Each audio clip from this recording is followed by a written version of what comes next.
acquired Cam Fowler today for Jeremy Biakabatua, second-round pick, and we also acquired a fourth-round pick. And there was salary retention. We're excited to have Cam join our organization.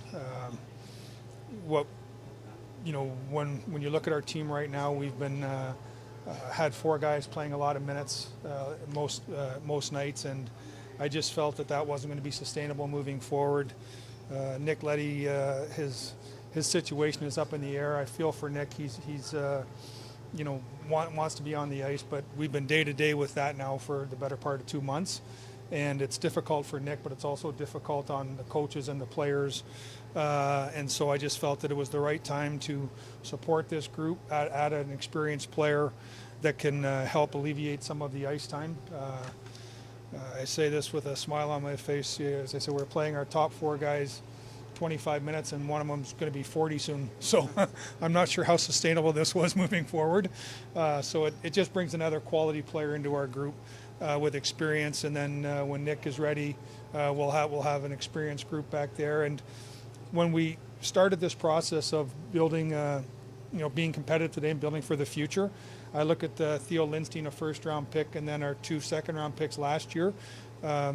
If the actuary tables are right, they should be making an impact in the league as players maybe in 26, 27. So a trade like this doesn't hold anybody out or push anybody back or stunt anyone's growth. And so it just seemed to be the proper time to do something for us today and tomorrow. And, we do give up a second-round pick, but we do get a fourth. And, depending where we are in the standings, I think we can recoup a lot of these picks if we ever decide to. So with that, I'll answer any questions you might have. How long have you been? This has been a pretty difficult stretch for y'all. Obviously, Western Canada back-to-back this weekend. So the D-men have had a lot to do. How long have you been kind of talking about adding this depth? Well,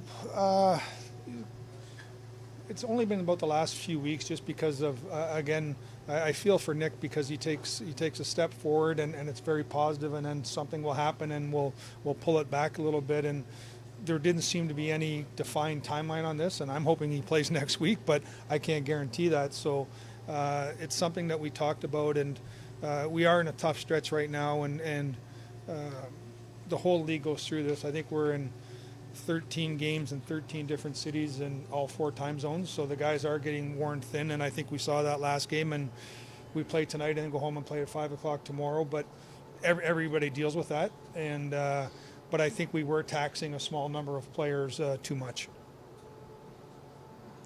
What does Cam Fowler's skill set bring to this group, and even if you do get Leddy back, what does that help kind of with shoring up the depth that you have here? Yeah, I think he can play certainly in our top 4. He's played in his top 4 for a number of years. We have the 2 guys that we rely heavily on the right side, in Parayko and Falk. He can slide in to play with either of those guys. I think it's going to be who he's comfortable with. He can kill plays. He can defend. He's an excellent skater. He's just a good pro, and we're not trying to make him better than he is. I just know he's a good pro that can play top 4 minutes and help our group and provide stability. And I hope our team understands that too. That I understand where we are in the standings. I understand where we are in our growth pattern, but every big game that we play, every game that we're in, it benefits Broberg, it benefits Holloway, it benefits Neighbors, it benefits Hofer, it benefits Bolduc, and you learn how to win, and you also learn how to lose. And what we're trying to do is to stay competitive, give these guys the environment where they can grow, and not rush our younger players like a Dvorsky or like a Lindstein or like a Stenberg and some of these guys that we're building around.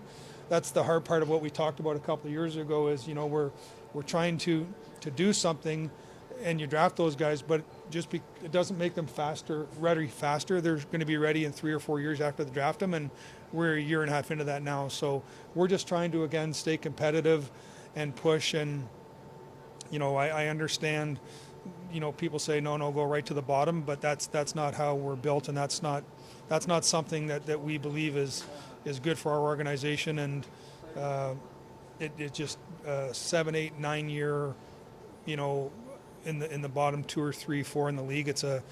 it's difficult, and I think we can try and find a different way to do that. Do you see yourselves potentially making another big move later on in the season, depending on how it goes, or does it feel like this maybe was the big move that y'all are likely to make? Yeah, I'm not sure how big of a move. It just shored up something that we needed. Again, I think what we want to stay is consistent. That if we do make a move, it will who's coming in will either have term or fit into our age bracket of players. Like we gave up a second and a third round pick essentially for Broberg and Holloway because they fit into our age bracket. And you look at our draft board this year, we don't have a second and a third, and people say, why is the rebuilding team doing this? But we also have Broberg and Holloway that I think I could acquire a second and third relatively easy if I decided to go that route, which we won't.